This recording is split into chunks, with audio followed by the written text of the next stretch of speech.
కూలి తమిళ్ నుండి super star Rajinikanth, Telugu నుండి నాగార్జున, కన్నడ నుండి ఉపేంద్ర, మలయాళం నుండి శోభిన్, హిందీ నుండి ఆమీర్ ఖాన్ వీళ్లందరినీ డైట్ చేసేది లోకేష్ కనకరాజ్ అంటే మనం ఏ లెవెల్ ఎక్స్పెక్టేషన్స్ పెట్టుకుంటాం చెప్పండి. పెట్టుకోవడంలో తప్పులేదు. లోకేష్ కనగరాజ్ తీసిన సినిమాలు లాంటివి అనౌన్స్మెంట్ టైంకి వచ్చే హైప్ కంటే రిలీజ్ టైంకి భారీగా పెరిగిపోయింది. మరి అన్ని ఎక్స్పెక్టేషన్స్ మధ్యలో వచ్చిన కూలి బాగుందా లేదా తెలుసుకోబోయే ముందు చిన్న సినిమా పెద్ద సినిమా అని తేడా లేకుండా థియేటర్ రివ్యూస్ అందరికంటే ఫస్ట్ ఇస్తాం.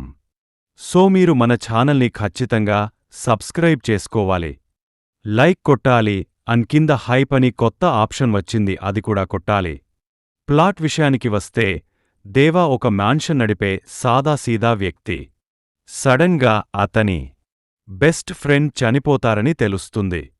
అతని ఫ్రెండ్ ఎలా చనిపోయాడు, దేవాకి ఎందుకు ఈ ఫ్రెండ్ అంత ఇంపార్టెంట్, ఈ స్టోరీలో సైమన్ అనే ఒక పెద్ద గ్యాంగ్స్టర్ ఎలా ఇన్వాల్వ్ అయ్యాడు అన్నది మిగతా స్టోరీ అన్నమాట.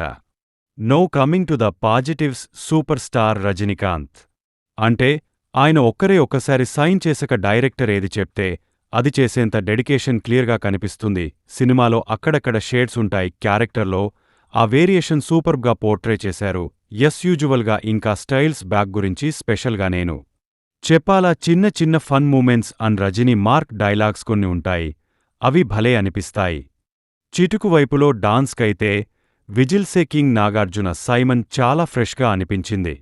ఒక డెడ్లీ విలన్ రోల్లో నాగు ఉండడం వల్ల క్యారెక్టర్ సింపుల్గా ఉన్న సీన్స్ డిఫరెంట్గా అనిపిస్తాయి. కొన్ని షాట్స్ సాలిడ్ పడ్డాయి.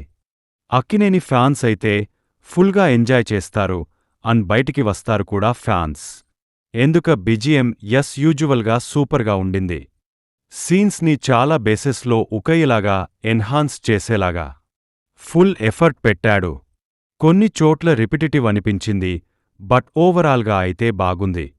ఉపేంద్రగారికి సాలిడ్ సీక్వెన్స్ పడింది. ఫుల్ ఫామ్లో ఉన్నారు. ఆ సీక్వెన్స్లో రజనీ అండ్ ఉప్పిని సేమ్ ఫ్రేమ్స్లో చూడడం భలే అనిపించింది.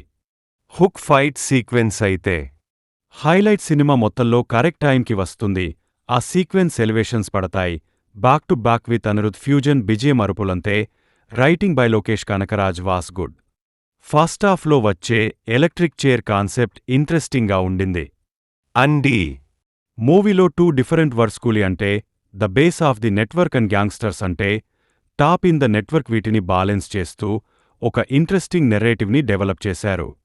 వాటిని పారలల్గా రన్ చేస్తూ ఒక క్యూరియాసిటీ ఫ్యాక్టర్ని అయితే మెయింటైన్ చేశారు. ఫర్ ద మోస్ట్ పార్ట్ అక్కడక్కడ చిన్న ట్వీట్స్ రివీల్ చేస్తూ వస్తారు. అవి హెల్ప్ చేస్తే ఎంగేజ్ చేయడానికి. ఒక చంద్రముఖి అక్క క్యారెక్టర్ ఉంటది, ఆడియన్స్ ఫుల్గా ఎంజాయ్ చేస్తారు ఆ క్యారెక్టర్ని. Cinematography, VFX, production values and design పరంగా సినిమా మంచి స్టాండర్డ్స్లో ఉంటుంది. బ్యాక్ షాట్స్ సూపర్గా ఉంటాయి. సినిమాటోగ్రఫీ పరంగా కొన్ని ఫ్రేమ్స్ అండ్ కలర్స్ కూడా ఇంప్రెస్ చేస్తాయి.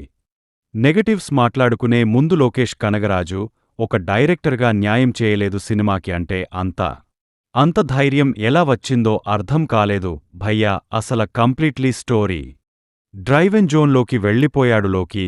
అది మేజర్ ఇష్యూ అయిపోయింది. ఎలివేషన్స్ పెద్ద పనిలేదు, అన్ పడ్డ కొన్ని కూడా ఫుల్ సాటిస్ఫాక్షన్ అయితే ఇవ్వలేదు మనకి. డైరెక్షన్ మేజర్ ప్రాబ్లం అనడానికి. ఇంకో రీజన్ ఇన్ఫర్మేషన్ డంపింగ్ అవుతది మూవీలో. అంటే ఒక విజువల్ లేకుండా అంటే ఇన్ఫర్మేషన్ని గ్రాఫ్ చేసుకోవడం కష్టం నార్మల్ ఆడియన్స్కి. దాని ఇంపాక్ట్ ఆర్ ఇంటెన్షన్ అర్థం అవ్వదు. స్క్రీన్ ప్లేని టైట్ చేయడానికి తీసుకున్న ఛాయిస్ అయినా వర్కవుట్ అవ్వలేదు అనిపించింది. అట్ ద సేమ్ టైం దేవ బ్యాక్టుని ప్రాపర్గా చూపించకపోవడం అనుకుని ఉంటారు. ఇవన్నీ రజనీ గారు చాలా చేశారు, మళ్ళీ కొత్తగా ఏం చేస్తారు అని.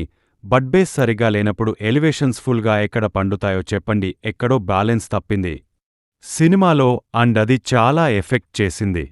ఎడిటింగ్లో కూడా ఇది తెలుస్తుంది. ఇన్కన్సిస్టెంట్గా ఉంటది ఎడిటింగ్ అండ్ సినిమా లాంగ్ అనిపిస్తేది కొన్ని చోట్ల, అండ్ హైస్ కన్సిస్టెంట్గా లేనందువల్ల లెంత్ ఫీల్ అవుతాం. విలన్ క్యారెక్టరైజేషన్ కూడా అంత ఎఫెక్టివ్ గా అనిపించదు. చాలా జెనరిక్గా ఉంటుంది. నాకు చేశారు అన్న ఫ్రెష్నెస్ తప్పితే nothing is actually fresh about the character. అమెరికాంగాంజో పెద్దగా వర్క్వుట్ అవ్వలేదు. అంటే ఆయన బాగా చేశారు కానీ ఒక యాక్షన్ సీన్ లాగా ఉండింది తప్ప దాని నెసెసిటీ అయితే లేదు. బట్ రజని ఉప్పి అంటే ఆమీర్కి ఒక షాట్ ఉంటది, అది సూపర్ ఉంది. క్లైమాక్స్ యాక్షన్ సీక్వెన్స్ అంతగా ఎక్కలేదు, చాలా రొటీన్గా అనిపించింది. పర్ఫార్మెన్సెస్ పరంగా రజని ఉప్పి అన్నాకు కాకుండా Shobi need a good job, మంచి వేరియేషన్స్ని నీట్గా పోటీ చేశా. ఈయన వైఫ్గా చేసిన ఆవిడ కూడా బాగా చేసింది. శృతి అసంధి ఫుల్ లెంత్ రోల్, ఒక క్యారెక్టర్ రివర్లో కనిపించింది. చాలా రోజులకి డీసెంట్గా చేసింది. సత్యరాజన్ మిగతా అందరూ కూడా బాగా చేశారు. ఓవరాల్గా కూనీలోకి స్టోరీ టెల్లింగ్ రజనీ ఎంటర్టైన్మెంట్ని బ్యాలెన్స్ అవ్వక మధ్యలో నెలిగపోయిన సినిమా. లోకేష్ సినిమాక పరంగా పర్లేదు అనిపించిన మనం సినిమాకి వెళ్లేది రజని కోసం. ఆ పరంగా సాటిస్ఫై చేయని ఒక సినిమా, ఒక ఎవరేజ్ సినిమా బాగుంటదండి బాబు. సినిమా చూస్తే మీ ఒపీనియన్ కామెంట్ చేయండి. వీడియోని లైక్ చేయడం మాత్రం మర్చిపోకండి. ఇంకో వీడియోతో మళ్ళీ కలుద్దాం. చూద్దాం. Until then signing off T. మన రివ్యూస్ని అందరూ చూస్తున్నారు కానీ మన ఛానల్ని ఎవరూ సబ్స్క్రైబ్ చేసుకోవడం లేదు. మా ఎఫర్ట్కి మీరు ఇచ్చే సపోర్ట్ అంటే సబ్స్క్రైబ్ చేసుకోవడమే. Please do subscribe our channel for more genuine reviews.